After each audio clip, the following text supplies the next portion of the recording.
नमस्कार, आप देख रहे हैं SPN9 न्यूज और मैं हूं आपके साथ मनीष कुमार सैनी। गुजरात के द्वारका में अवैध निर्माण बताकर की गई तोड़फोड़ की कार्रवाई को लेकर ऑल इंडिया मजलिसे इत्तेहादुल मुस्लिमीन यानी AIMIM के चीफ असदुद्दीन ओवैसी ने वक्फ विधेयक और भारतीय जनता पार्टी की सरकार पर निशाना साध दिया है।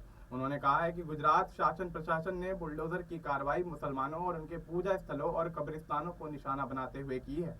यह निंदनीय है।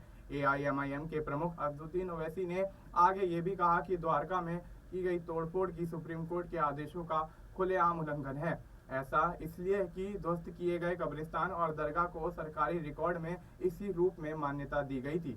सरकार ने कभी उनकी स्थिति को चुनौती नहीं दी। इससे ये साफ है कि हाल ही में की गई तोड़फोड़ प्राकृतिक न्याय के सिद्धांतों का पालन किए बिना की गई है। ऐसे में असदुद्दीन ओवैसी ने आगे ये भी कहा कि यह बेहद निंदनीय है। तोड़फोड़ की घटनाओं से यह भी साबित होता है कि मोदी सरकार वक्फ बिल में संशोधन कर वक्फ के खिलाफ सुरक्षा को कमजोर क्यों करना चाहती है। पिछले कुछ दिनों से गुजरात के बेट, द्वारका और ओखा में अवैध निर्माण के खिलाफ बुलडोजर एक्शन जारी रहा है।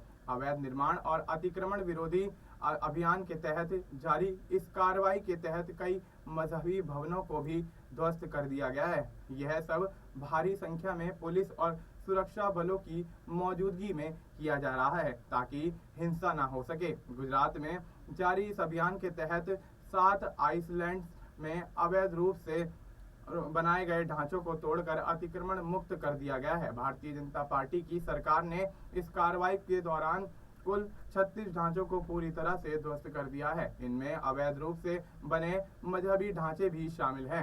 हजरत पंजपीर की दरगाह को भी प्रशासन ने पूरी तरह से तोड़ दिया है। द्वारका में 2022 में भी इसी तरह की कार्रवाई हुई थी। साथ ही आपको यहाँ ये भी बता दें कि बेट द्वारका से पाकिस्तान सिर्फ 80 नॉटिकल माइल्स दूरी पर है। इस इलाके में पाकिस्तान की ओर से ड्रग की तस्करी के कई मामले सामने आ चुके हैं। यही वजह है कि गुजरात सरकार यहां के अवैध निर्माण के खिलाफ कार्रवाई करती हुई नजर आ रही है। अब ऐसे में असदुद्दीन ओवैसी के अवैध निर्माण के खिलाफ की गई कार्रवाई को लेकर भारतीय जनता पार्टी पर हमले के बाद किस तरह से भारतीय जनता पार्टी उनके इस बयान का जवाब देती हुई नजर आती है या पलटवार करती हुई नजर आती है, ये देखना दिलचस्प होगा। फिलहाल आपको इस मुद्दे पर क्या कुछ लगता है, आप अपनी राय हमें कमेंट करके बता सकते हैं। बाकी देश और दुनिया से जुड़ी तमाम जानकारी के लिए आप देखते रहिए SPN9 न्यूज।